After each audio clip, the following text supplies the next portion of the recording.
මීළඟට විරුසමරු වේදිකාව විවර වන්නේ දෙමළ භාෂාවෙන් සිදු කරන ලබන ප්‍රධාන විරුසමරු දේශනය සඳහායි. ඒ සඳහා මාදරි සහෝදරත්වයෙන් යුක්තව ආරම්භ කර සිටිනවා வாடிவேல் ரிச்சர்ட் சகோதரயாட்ட. அடுத்ததாக தமிழ் மொழியில் உரையாற்ற இந்த மேடைக்கு நாங்கள் அழைக்கிறோம் இளைய தலைமுறை தோழர் வடிவேல் ரிச்சர்ட் அவர்களுக்கு. பேரன்பிற்குரிய தொழிலாள தோழியர்களே, தோழர்களே, இளம் சோசலிச தோழியர்களே, தோழர்களே, ஊடக நண்பர்களே, குடிமக்களே, சகோதர சகோதரிகளே, 23வது கார்த்திகை வீரர் ஞாபகார்த்த தினத்தை உணர்ச்சி பூர்வமாக அனுஷ்டித்துக் கொண்டிருக்கும் இந்த தருணத்திலே சமூக விடுதலையை வலியுறுத்தி தொழிலாளர்களின் அதிகாரத்துக்காகவும் தொழிலாளர்களின் சுபீட்சத்துக்காகவும் போர்க்களம் பூண்டு தன் இன்னுயிரை அந்த போராட்ட களத்திலே ஆகுதியாக்கிய ஆயிரம் எம் புரட்சி தோழர்களுக்கு என் அகவணக்கங்களையும் அவர்கள் ஈன்றெடுத்த சான்றோர்களுக்கு என் மரியாதையும் இந்த தருணத்திலே அர்ப்பணிக்கின்றேன். இன்றைய தினம் தனியே கார்த்திகை வீரர் தினம் என்று தினவேடுகளிலே குறிக்கப்பட்ட ஒரு நாளை கொண்டாடுவதற்காக மட்டும் நாம் இந்த கார்த்திகை வீரர் தினத்தை ஏற்பாடு செய்யவில்லை. அவர்கள் ஒரு தசாப்த கால போராட்ட வரலாற்றை கொண்டிருந்தார்கள். அவர்கள் இந்த நாட்டின் மக்களுக்காக, இந்த நாட்டின் உழைக்கும் வர்க்கத்தின் விடுதலைக்காக தன் உயிரையும் தியாகம் செய்து போராடியிருந்தார்கள். ஆகவே தான் தனியே அந்த வீரர்களின் இறப்பை மட்டும் நினைவு கூறும் தினமாக இன்றைய தினத்தை நாம் அனுஷ்டிக்காமல் அவர்கள் எமக்கு பெற்றுத்தந்த அனுபவத்தையும் போராட்ட படிப்பினைகளையும் நினைவு கூர்ந்து அது தொடர்பாக கருத்தாடும் களமாக இன்றைய அரங்கை நாங்கள் உருவாக்கியிருக்கின்றோம். சிலர் இந்த கார்த்திகை மாவீர வீராங்கனைகளை வீர புருஷர்கள் என்றும் கடவுளுக்கு சமமானவர்கள் என்றும் விமர்சனத்துக்கு அப்பாற்பட்டவர்கள் என்றும் குறிப்பிடுகின்றார்கள். சிலர் இவர்கள் நடத்திய இந்த போராட்டத்தை தேசாபிமான போராட்டம் என்றும் தேச விடுதலை போராட்டம் என்றும் தேசியத்தை முதன்மையாக கொண்ட போராட்டம் என்றும் குறுகிய வட்டத்தில் நின்று விமர்சிக்கின்றார்கள். 1987ஆம் ஆண்டு அவர்கள் ஆயுதமேந்திய போது இந்த இலங்கை நாடானது கொந்தளிப்பான நிலையிலே இருந்தது. அந்த கொந்தளிப்பான நிலைக்குள்ளே எம் இளம் புரட்சியாளர்கள் முச்சந்தியில் நிற்பது போல் நின்றார்கள். அந்த முச்சந்தியில் நிற்கும் போது அவர்களுக்கு 2 தெரிவு தாண்டிருந்தது. ஒன்று, தேசியத்தை வலியுறுத்தி தேசாபிமானத்தை முன்னெடுத்து இந்திய இராணுவத்துக்காக எதிராக போராடும் பிற்போக்கான போராட்டம். மற்றதுதான் இங்கு திரண்டிருக்கும் உழைக்கும் வர்க்கத்தை முதன்மையாக கொண்ட உழைக்கும் வர்க்கத்திற்கு உரிமையை வென்றெடுத்துக் கொடுக்கும் சோசலிச போராட்டம். அன்று அவர்கள் தன்னலம் பாராது இந்த நாட்டின் உழைக்கும் வர்க்கத்திற்காக, இந்த நாட்டின் உழைக்கும் வர்க்கம் எதிர்நோக்கும் பிரச்சனைகளை தீர்த்து வைப்பதற்காக சோசலிச பாதையை தெரிவு செய்து போராடி இருந்தார்கள். இந்த தெரிவை எந்த தனி அமைப்பும் கொண்டாட முடியாது. இந்த தெரிவை எந்த தனி அமைப்பும் உரிமை கொண்டாட முடியாது. இவர்கள் இந்த தெரிவை மேற்கொண்டதற்கு காரணம் இந்த சமுதாயம் விடுதலை பெற வேண்டும் என்பதற்காக. இன்று சிலர் இவர்கள் தங்களுக்காக தான் போராடினார்கள் என்று சொல்கின்றார்கள். இவர்கள் தமக்குத்தான் சொந்தம் என்று சொல்கின்றார்கள். இன்று ஜேவிபி அங்கே அறிக்கை விட்டுக் கொண்டிருக்கின்றது. கார்த்திகை வீரர்கள் ஒரு நாளும் இந்த மக்களுக்காக போராடவில்லை.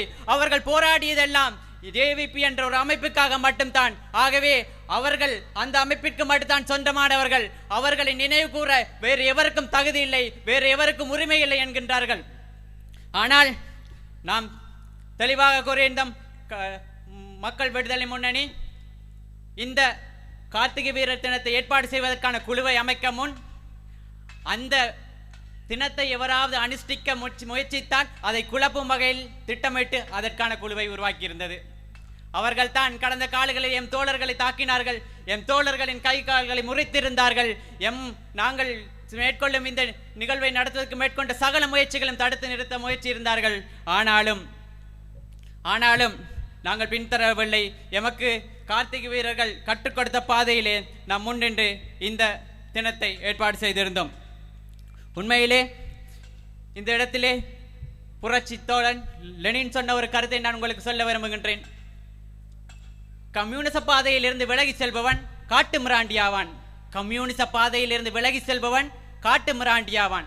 ஜேவிபியினருக்கும் நடந்திருப்பது அதுதான். இன்று கம்யூனிச பாதையிலிருந்து விலகி காட்டு மிராண்டித்தனமாகிவிட்டார்கள். அந்த காட்டு மிராண்டித்தனம் தான் கடந்த காலத்திலே 3 லட்சம் உயிர்களை காவு கொண்ட, எண்ணுக்கணக்கற்ற சொத்துக்களை அளித்திட்ட மாபெரும் பேரினவாத யுத்தத்திற்கு அவர்களை துணை நிற்க செய்தது. துணை நின்றது மட்டுமல்ல, இன்று கூட அந்த யுத்தம் அவர்கள் துணை நின்றது நியாயமானது என்று வாதிட்டுக் கொண்டிருக்கிறார்கள். ஆகவே இந்த கார்த்திகை வீரர்கள் இப்படியான முட்டுக்கொடுக்கும் போராட்டங்களுக்காக, இப்படியான முட்டுக்கொடுக்கும் காட்டிக் கொடுப்புகளுக்காக அவர்கள் என்றும் தங்கள் இன்னுரை அர்ப்பணிக்கவில்லை. அவர்கள் போராடியது இந்த சமூகத்திற்காக, இந்த சமூக விடுதலைக்காக. ஆகவே இவர்கள் இந்த கார்த்திகை வீரர்களை உரிமை கொண்டாட சோற்றுக்காக சோசியலிசம் பேசுபவர்களுக்கும் அல்லது முதலாளித்துவத்துக்கு முட்டுக் கொடுப்பவர்களுக்கும் இந்த கார்த்திகை வீரர்களை உரிமை கொண்டாட விட்டுக் கொடுக்க முடியாது. ஆகவே இவர்கள் மக்களுக்கு சொந்தமானவர்கள், சமுதாயத்துக்கு சொந்தமானவர்கள். ஆகவே இவர்களின் நினைவு கூறும் உரிமை சகலருக்கும் உண்டு. ஏனென்றால் இவர்கள் மக்களுக்கு சொந்தமானவர்கள்.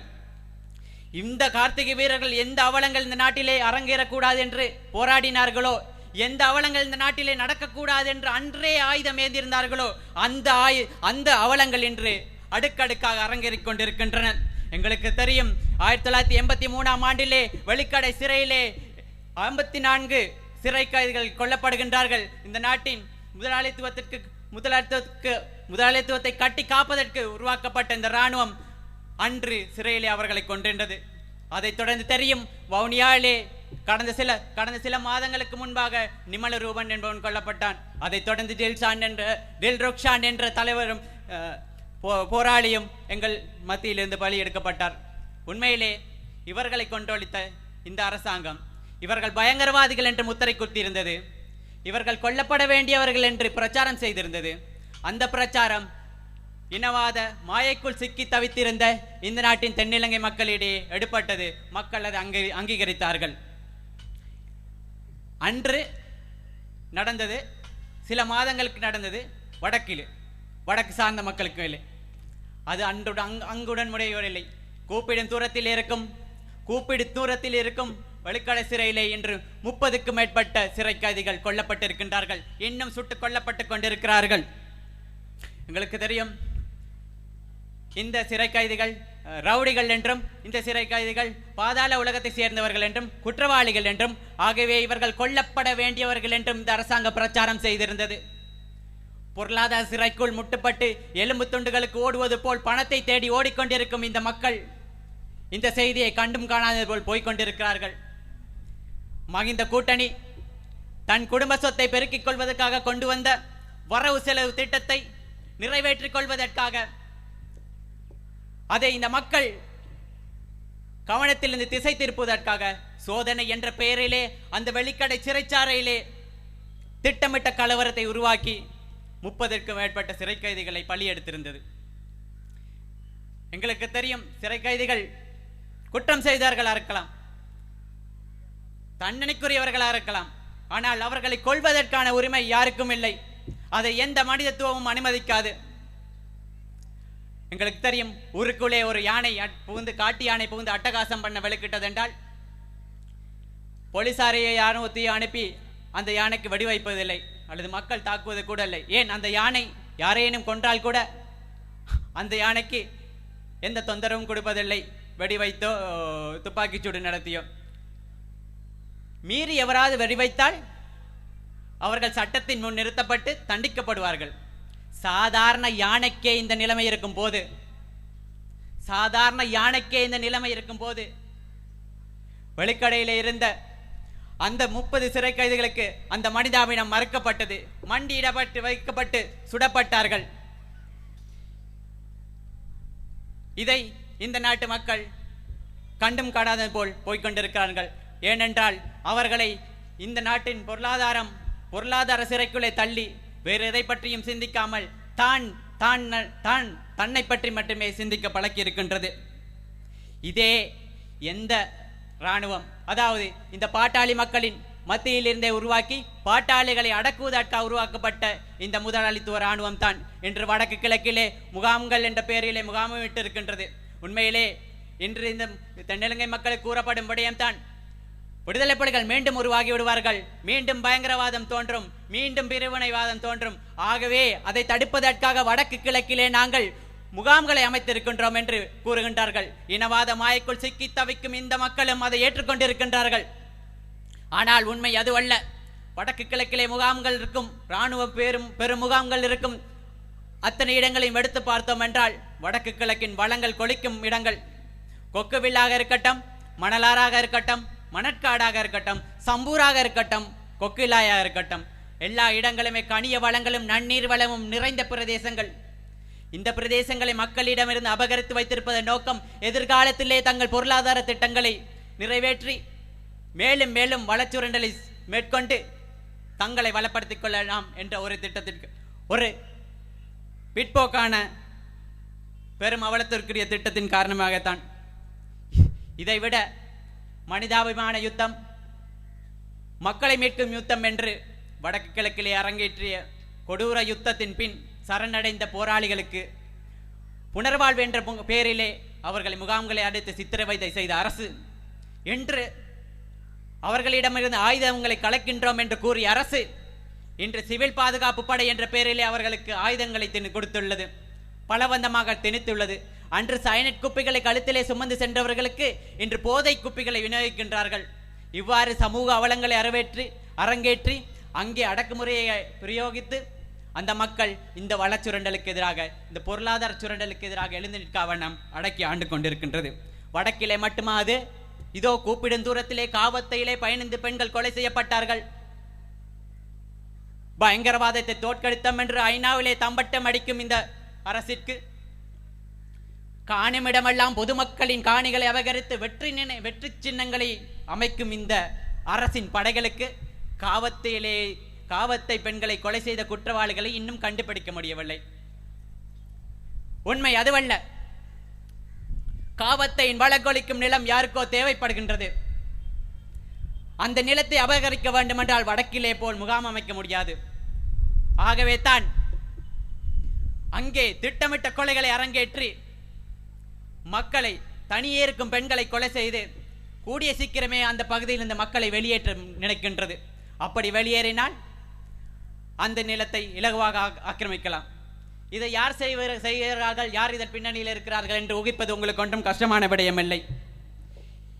இந்த முதலாளித்துவம் இவ்வாறான பாசிசத்தை நோக்கி செல்லும் என்று எண்ணியதால் தான் அன்று எம் கார்த்திகை வீரர்கள் ஆயுதமேந்தி போராடியிருந்தார்கள். ஆனால் அவர்கள் எது நடக்கக்கூடாது என்று போராடினார்களோ அது இன்று உச்சக்கட்டத்தை அடைந்திருக்கின்றது.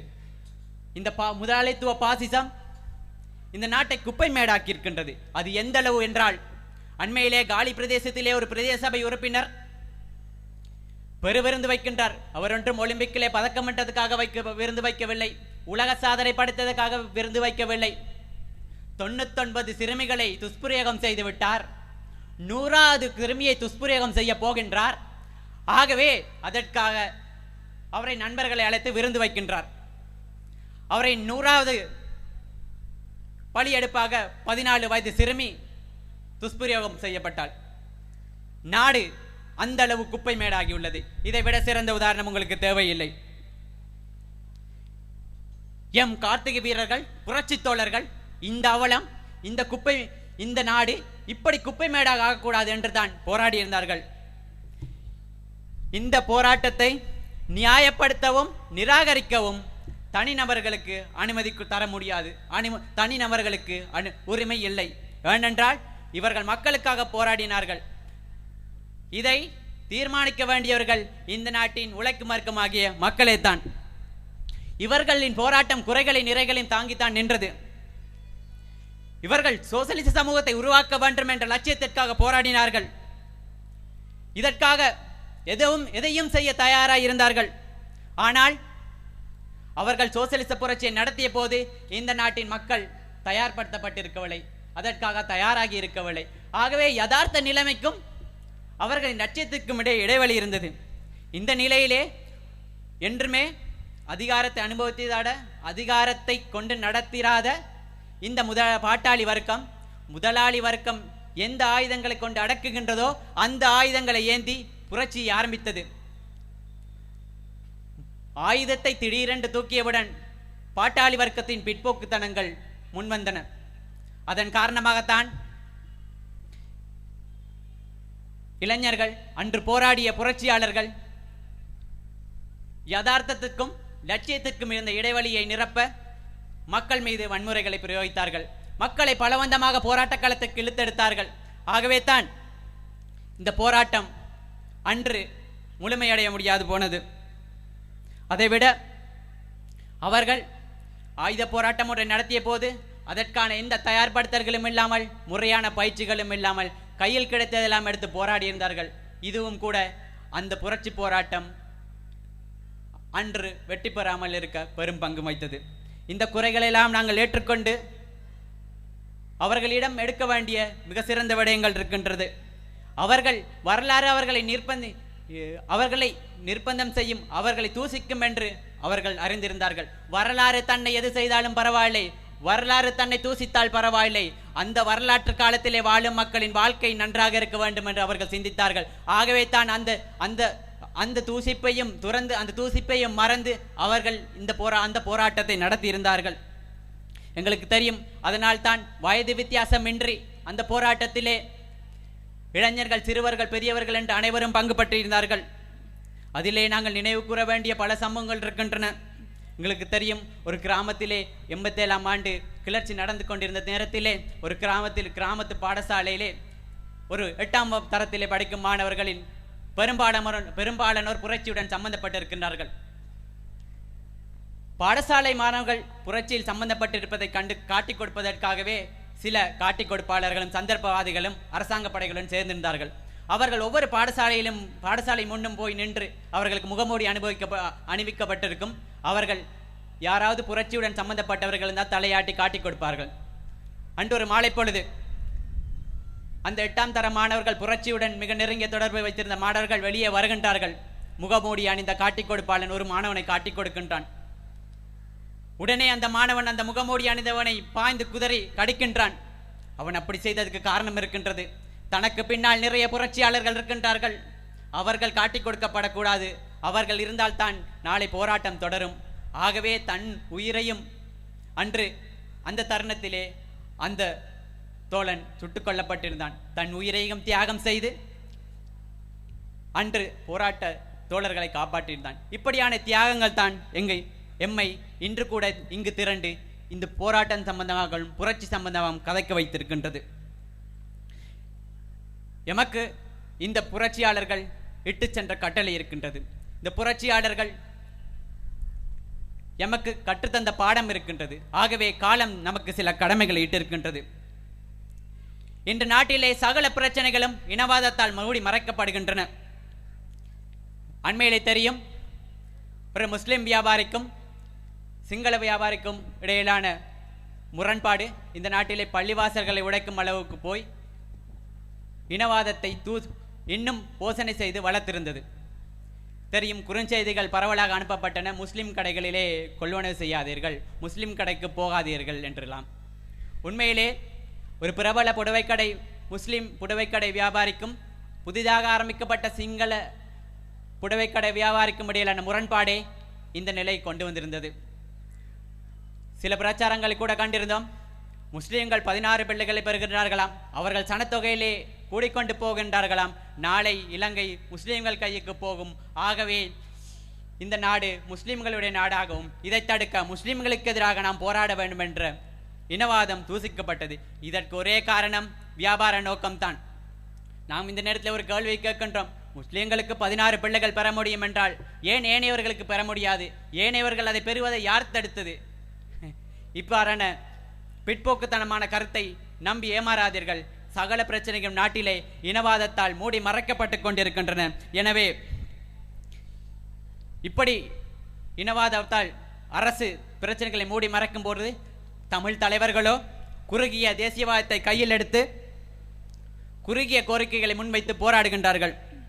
காணி அதிகாரம், போலீஸ் அதிகாரம், நிதி அதிகாரம் என விலை கூடிய சந்தையிலே விலை போகக்கூடிய சுரண்டலுக்கு துணை போகக்கூடிய அதிகாரங்களை மட்டுமே கேட்டுக்கொண்டு அதிகாரங்களை மட்டுமே முன்வைத்து இன்று போராட்டம் நடத்துகின்றார்கள்.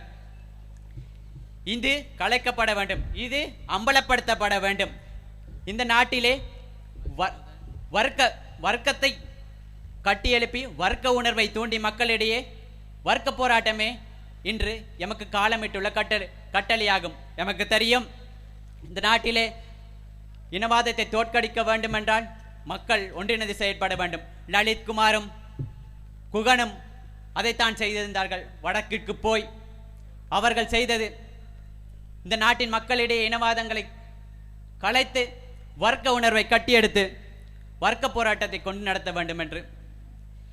இவ்வாறான போராட்டங்களிலே எம் புரட்சி தோழர்கள் பல்வேறு பங்கை வைத்திருந்தார்கள். எங்களுக்கு தெரியும், அண்மையிலே எம்மை விட்டு சிசித்த மற்றும் ஜானக் என்ற 2 தோழர்கள் பிரிந்து சென்றிருந்தார்கள். அவர்கள் பிரிந்து செல்லவில்லை. இந்த முதலாளித்துவ பாசிசம் அவர்களை திட்டமிட்டு பலி எடுத்திருந்தது. அவர்கள் இந்த நாட்டின் இலவச கல்வியை காப்பதற்காக போராடியிருந்தார்கள். இலவச கல்வி போராட்டத்தை மார்க்சிய பாதையை நோக்கி நகர்த்தி கொண்டிருந்தார்கள். அவர்கள் திட்டமிட்டு பலி எடுக்கப்பட்டார்கள். அவர்கள் எமக்கு காட்டிய வழி இருக்கின்றது. இன்று அவர்களின் உடல்கள் இங்கு இல்லாமல் இருக்கலாம். எமது உள்ளங்களிலே அவர்கள் இன்றும் வாழ்ந்து கொண்டிருக்கின்றார்கள்.